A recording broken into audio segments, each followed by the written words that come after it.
Fields like positive, cognitive, and clinical psychology have taught us more and more about our well-being and moods. We know the habits of the happiest people on the planet. We know the chemical correlates of depression. And we know the interventions that are most likely to enhance happiness. But there is a question I like to ask that is so often neglected in the mind sciences. Why? Why are we happy under certain conditions? Why do we get depressed in others? To answer these questions, we have to go way back in time to the world of our ancestors and examine it from an evolutionary standpoint.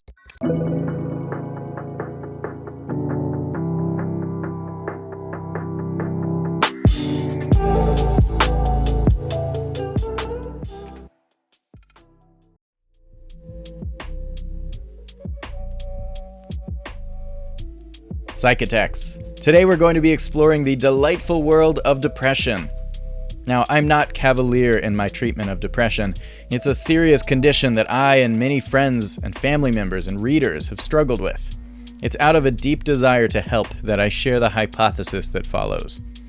In my book, Become Who You Are, I propose an answer through what I call virtue self-signaling theory, which, though speculative as a complete theory, is based on sound empirical research and interdisciplinary data, drawing from clinical psychology, neuroscience, evolutionary psychology, and much more. Though my research, intuition, and experience have made me increasingly confident in the insights that follow, it is ultimately a theory that will take decades to completely validate. Research suggests that as many as a quarter of people alive today will experience depression at one point in their lives. According to the World Health Organization's Global Burden of Disease study, depression is the single most burdensome and disabling disease in the world. Depression is linked to poor physical health, higher rates of heart problems, of smoking. Early depression predicts high school and college dropout, teenage pregnancy, poor marital quality and divorce, and failed transition into the work world. And worse still, incidence of depression is rapidly increasing. Every generation since 1900 has had a greater lifetime risk and an earlier age of onset for depression than the generation before it. These trends have been found consistently by just about every measure, including random survey responses, suicide rates, and hospitalization. And the same trends have been found in Puerto Rico, Lebanon, Germany, Canada, Sweden, New Zealand, Taiwan, and many others. The mental health epidemic is very real. Here are the core characteristics of depression: negative mood and loss of affect, low self-esteem, sense of worthlessness, rumination, loss of interest in normal activities, social withdrawal, lack of motivation, confusion and lack of focus, insomnia or hypersomnia, lethargy and low energy, and loss of libido. Depression isn't just a bad mood. It dramatically affects a person's mood, thoughts, behavior, and physiology. And it isn't just a case of the blues or all in your head. It appears to be a coordinated set of responses that affect a sufferer's entire being. People who are depressed are likely to be in a chronically negative mood. But being depressed doesn't always mean feeling bad. Sometimes it means not feeling at all. Many who are depressed feel numb and empty, lacking pleasure and typical emotional responses to normal stimuli. They cease to get enjoyment from the friends, hobbies, and aspirations that once motivated them. They feel sluggish, distracted, and helpless, struggling to do things that seem like they should be easy. One of the most unique, important, and overlooked characteristics of depression is a lowered sense of self-esteem, a feeling of personal hopelessness, and the sense that your problems are personal, pervasive, and permanent. People who are depressed are more likely to respond to stress or loss with self-blame, helplessness, and confusion. Many people assume that human depression must be a dysfunction or a pathological illness. This is the most immediately intuitive explanation. How could a state so miserable and crippling be healthy or functional? But something doesn't add up. Given the heritable nature of depression, we would expect the genes that yield it to have been selected against, and to make it a rare exception. Yet estimates show that as much as a quarter of the population is likely to develop depression at some point in their lives. Furthermore, pathologies like dementia or heart disease almost always increase with age. And this isn't what we find with depression. It doesn't become more likely as organs deteriorate. People are most likely to have their first experience with depression by early adulthood.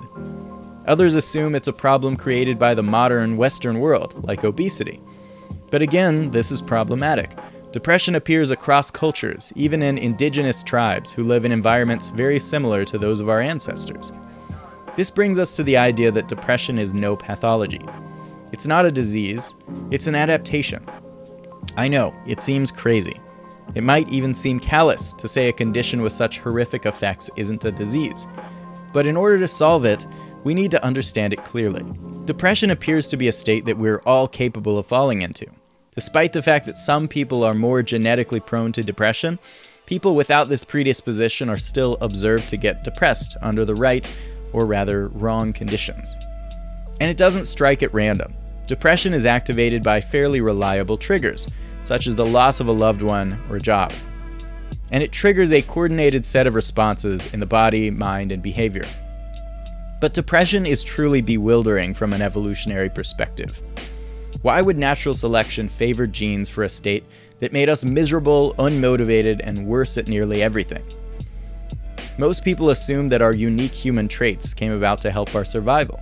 This can be the case, but far more often, our psychological traits and states evolved for a different reason.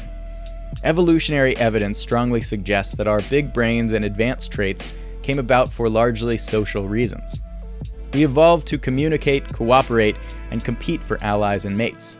In Flourish, Martin Seligman says the massive prefrontal cortex that we have is continually using its billions of connections to simulate social possibilities and then choose the optimal course of action. So the big brain is a relationship simulation machine, and it has been selected by evolution for exactly the function of designing and carrying out harmonious but effective human relationships. Everything from generosity to jealousy to creativity came about to help us contend within the great social landscape around us.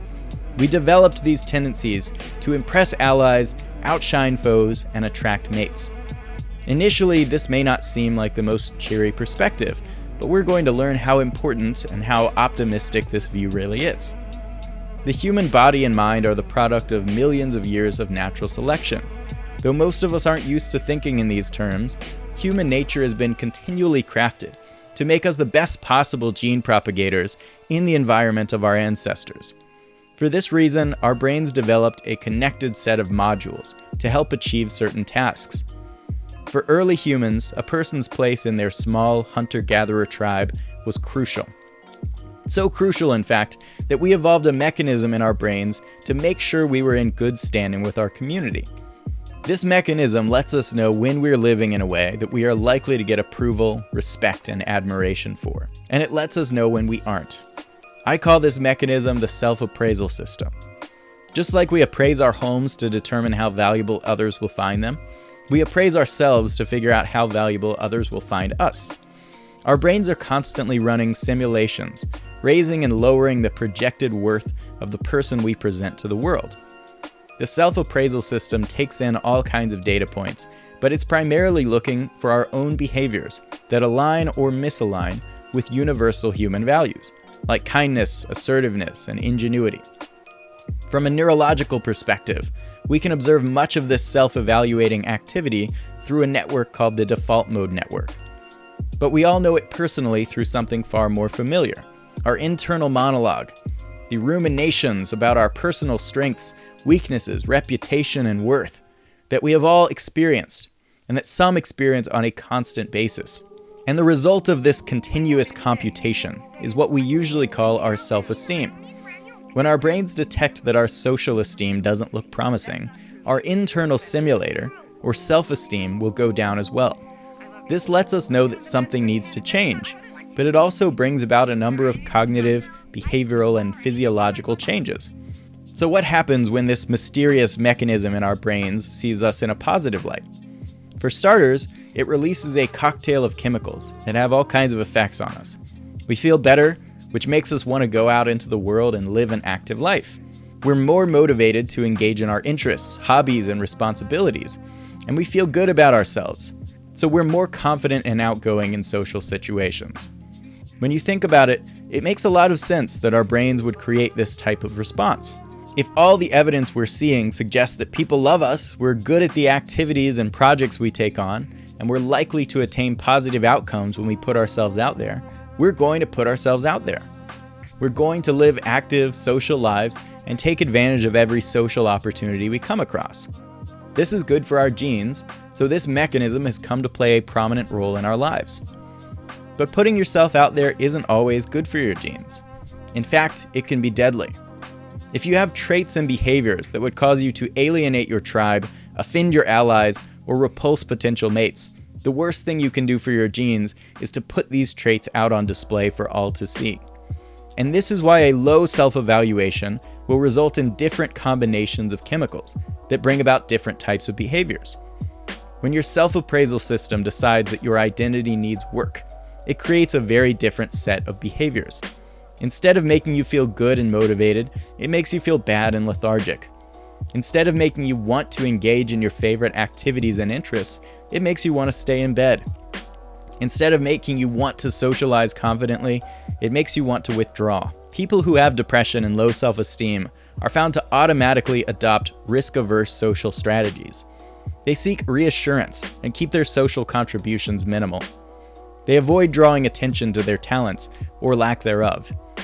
And they turn away the people that they believe they are likely to disappoint or burden.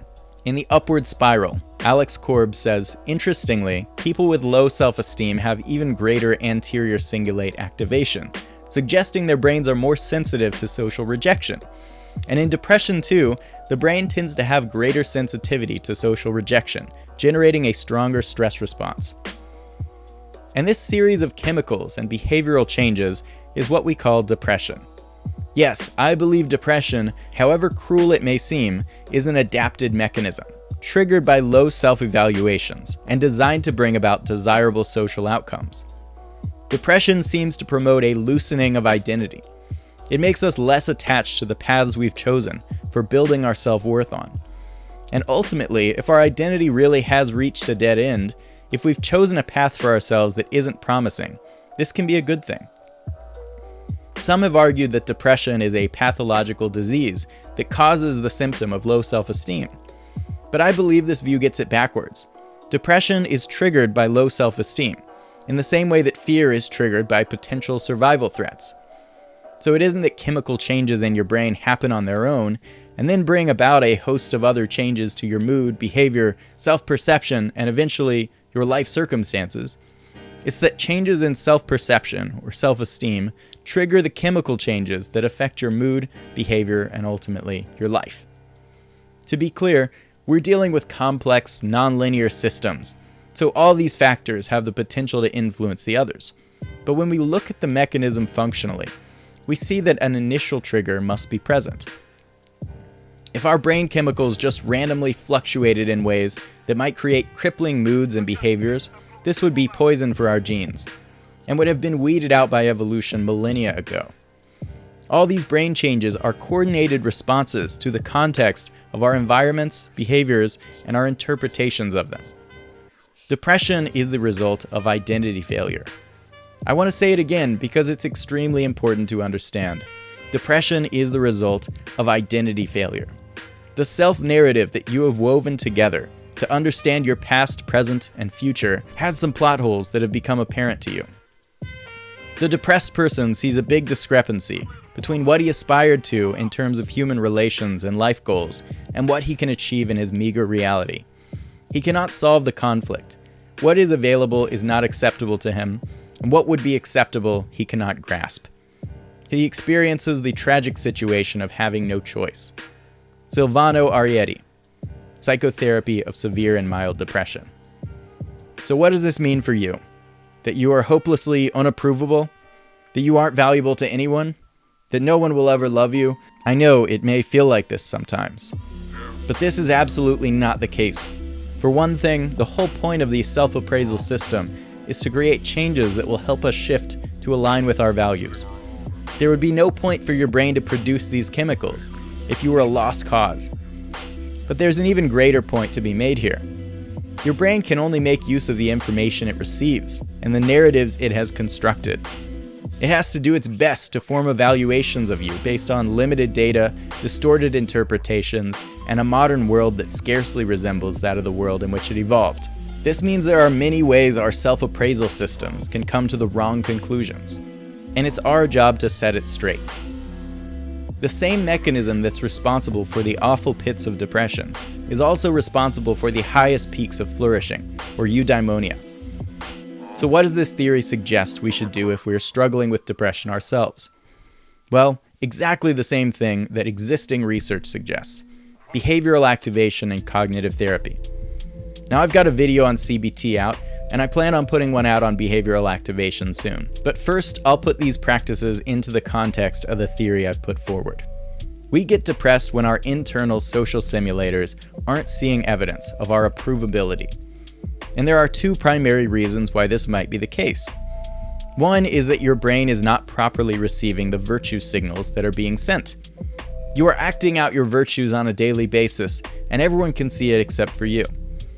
This is when you need to use cognitive therapy to undistort your distorted beliefs and restructure your view of yourself. But the other reason is that you are not sending the signal of your virtues through your actions. You simply aren't taking the actions that make you proud of who you are, and your brain has noticed. This is when behavioral activation, an incremental schedule of activity, can be beneficial. Though it's far from easy when you're in a depressed state, taking baby steps to being more active, whether that means socializing, exercise, or even getting out of bed and showering, has shown to be more effective than any antidepressant drug and lasts longer without any of the nasty side effects. I'll be fleshing out this process more in a future video, but for now, I will leave you with a crucial reminder. Your well-being is determined by your own self-admiration. If you don't have that admiration for yourself, the only way forward is to get to work earning it. Find a way to act out your values on a daily basis, and you will gradually climb your way out of the pits of depression and toward the peaks of flourishing.